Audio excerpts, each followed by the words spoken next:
Howdy, howdy. What's up, everybody? How's it going, guys? We are here for The Move, episode 2. Yep, episode 2. This is the Grand Tetons.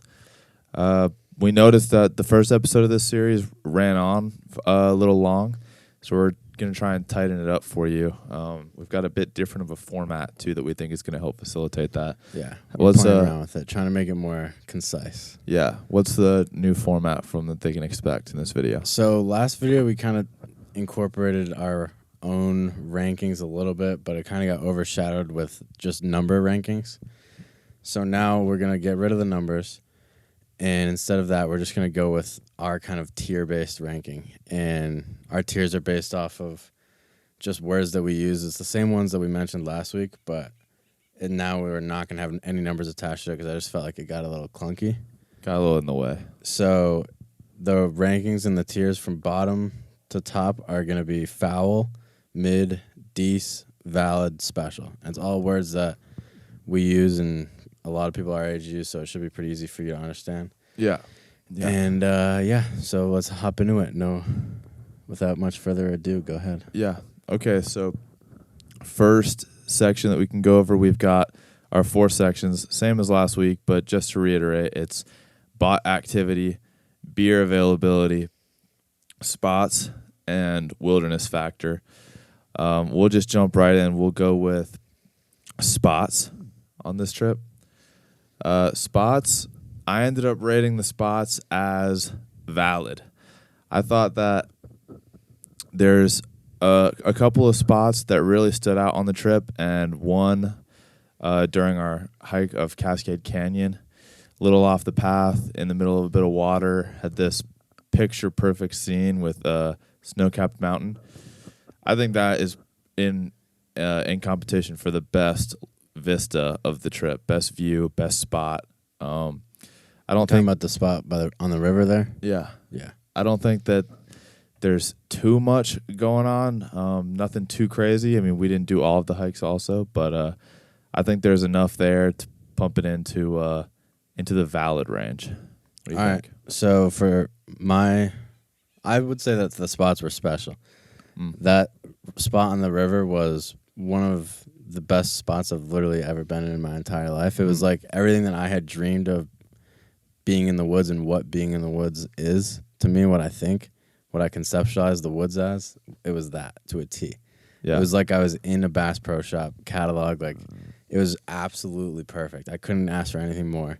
That whole Cascade Canyon hike was amazing. The fall colors, walking the fall colors in Jackson Hole in October with a flannel on is my peak.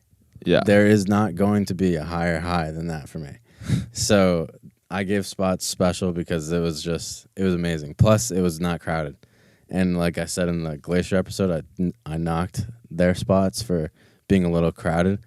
We had nobody. And then that first hike that we went on where we just sat at that lake, I was so peaceful. There was no one there. It was just quiet. And like the lake was so still. And the mountains are so picturesque there. Yeah. I can't knock it at all. I have nothing bad to say about it. Yeah. Okay. Nice. So a valid and a special, two pretty high rankings for the spots starting off. So I let off on this one. Let the people know what's up with the wilderness factor. Wilderness factor is this here. It is a little developed. It's kind of like Jackson Hole's it's a happening place. Like it's a well-developed town at this point.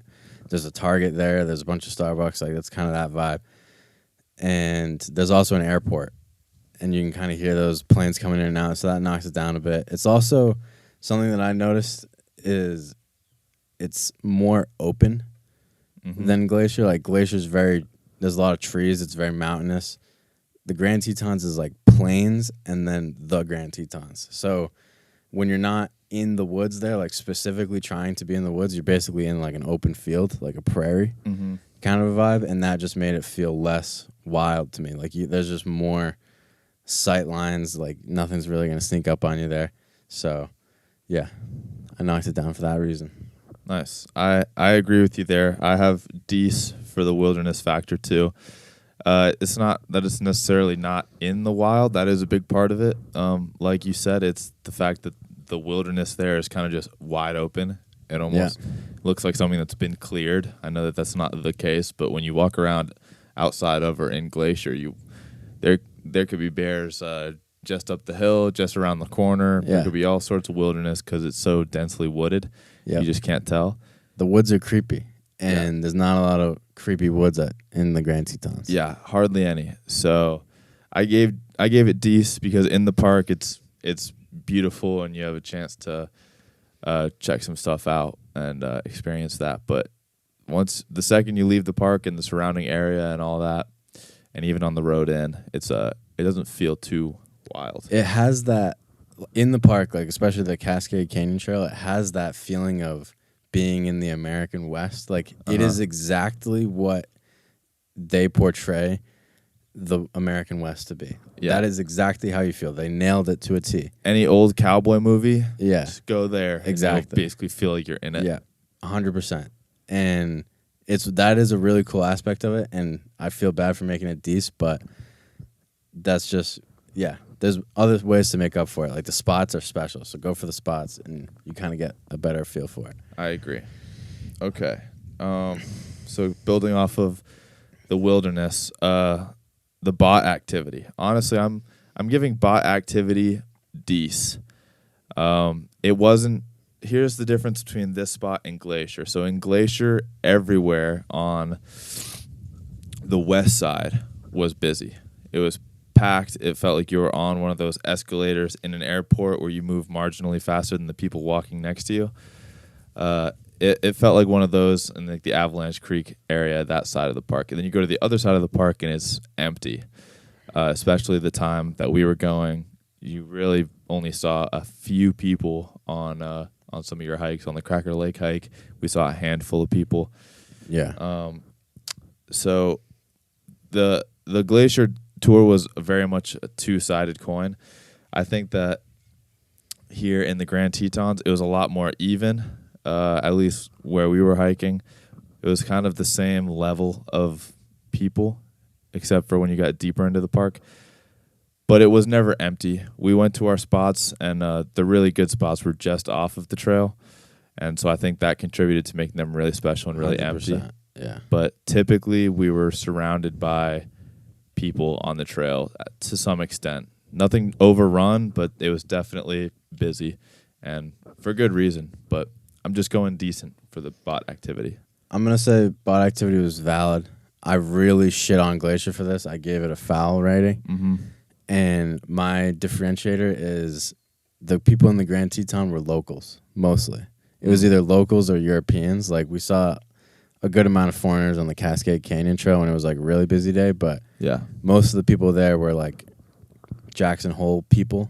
And, like, they were running on the trails. Like, they were just outdoorsy people. You weren't getting the people from Kansas that are on a family vacation. Those people don't go to the Grand Teton. They go to Yellowstone. They go to, what's the name? Glacier. But they go to the bigger ones, so this is kind of a smaller one where you can get that local flavor. And it also, something that mattered a lot to me was that first lake that I was talking about, how it was just like really peaceful. I felt really good about that spot. So that bumped it up too. And I think in general, just less bullshit with the parking availability and all that stuff. And less just, I don't know. It doesn't have that big park feel that Glacier had. Mm-hmm. So I appreciated that about Grand Teton, so it gets the valid on the bot activity. Nice. And there were some pretty hot bitches on the trails. Definitely. So that bumps it up a lot. Yeah. If you go to Glacier versus Grand Tetons National Park and in the hot chicks department, they're getting blown out of the water. Yeah, there were some lookers. Definitely a valid. Yeah, Grand Teton knows how to show out. If that was a category, we'd be rating that one pretty well. Yeah. I take in all factors, so bot activity, they might not be bots, but okay. No, I see you there. But they count for something. Okay. Can't forget about the women. Yeah. All right, beer availability. Beer availability, I went special. So beer availability does include the actual availability of beer, but it also, on a grander scope, just encompasses the nearby area, the town, the region, etc. Jackson Hole is just an awesome place. It's unbelievable. You can tell they really spent their time with the city of Jackson, and then the surrounding area it's just beautiful. To come there in the winter and to ski down, snowboard down the mountain, just right into town, and then just have an afternoon, evening there, sipping hot cocoa. Like that basically is a peak winter vibe. Yeah. And we went and checked this out right in the fall time frame. So we got basically the highest peak of the park too. So it was perfect time to be there. Definitely hit Jackson Grand Hole Teton special. in the fall. Grand Teton in the fall is awesome. Yellowstone in the fall, which we'll do one of these about Yellowstone too. But there's way less aspen trees. There's way less fall foliage at all. So don't waste your time there. Go to Grand Teton. There's actual foliage. It's a fucking vibe. Super, super, like, out of this world pretty. Yeah. Beer availability in Jackson Hole as a whole got a special for me as well. It's a place that it's basically motivation. I need to have a place there. The only thing that I could knock about it is that it's really expensive. Like it's a spot. Yeah. And everybody knows that now.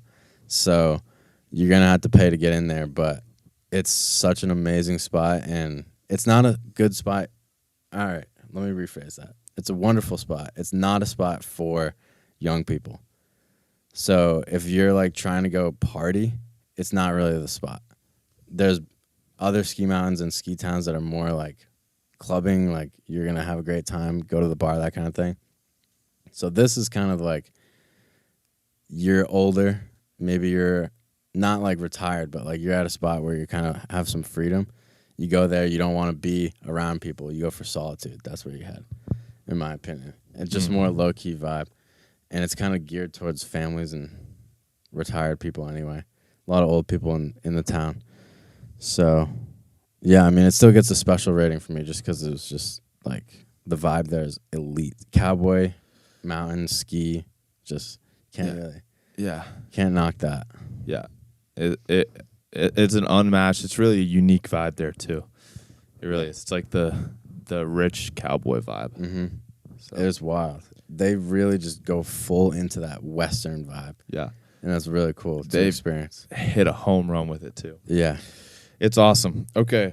So now you've got our ratings, our personal tier rankings for each of our 4 main categories. So what are you ranking overall? Overall, yeah. It's special. I love the Grand Tetons. It's my number 1 park that I've ever been to. Mm-hmm. So, yeah, if you want a recommendation from me, bang, it's Grand Tetons. Yeah. I basically agree. I gave it a valid, but it's basically at the high end of valid. You've got to go. I mean, Glacier also got a valid from me. So, I think it just sits on top of Glacier. For me, I'm really excited to go back there already. So you've got to fit it in. If you like fall colors and being outdoors, go there. If I had my way right now, I could make any decision, I would probably decide to spend October through January in Jackson Hole. Like all money and making money aside, that's exactly what I would do. Purely based off of spot. That's it. Fire. All right, y'all. You heard it here first. Jackson Hole. Yeah, Grand go check Teton, it out. Walking W.